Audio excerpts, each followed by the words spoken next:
Assalamualaikum warahmatillahi wabarakatuh. Perkenalkan, nama saya Muhammad Rizky Akbar.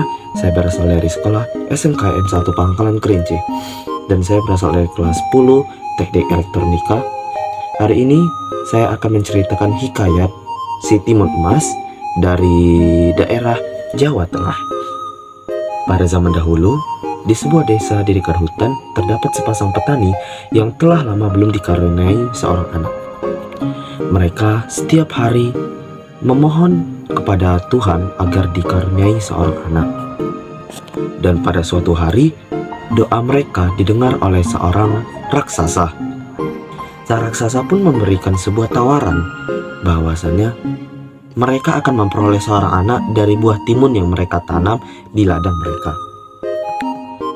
Akan tetapi, sang raksasa itu mengajukan sebuah syarat. Apabila anak mereka sudah berusia 17 tahun, mereka harus menyerahkannya kepada si raksasa.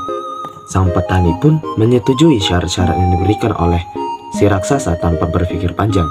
Dan di saat si buah timun emas ini sudah besar, lahirlah di dalam sebuah timun emas ini berisi seorang bayi yang dinamakan Timun Emas.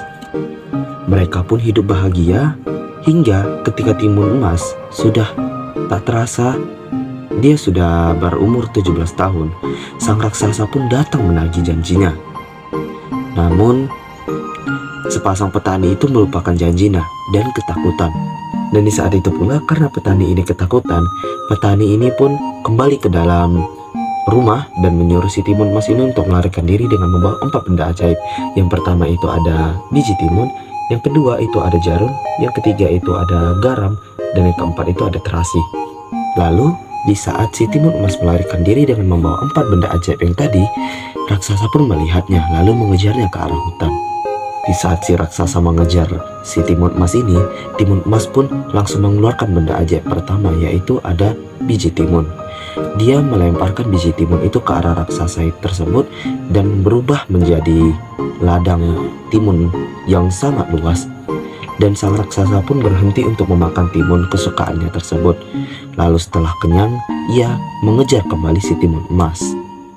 Dan ketika sang raksasa mendekat, Timun Emas pun melempar benda ajaib kedua, yaitu jarum, yang kemudian berubah menjadi hutan bambu yang berduri.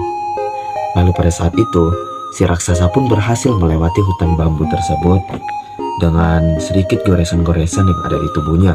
Lalu dia mengejar kembali si Timun Emas hingga hampir tersusul kembali. Namun si Timun Emas ini menyebarkan benda ajaib ketiga, yaitu garam, yang dapat berubah menjadi lautan.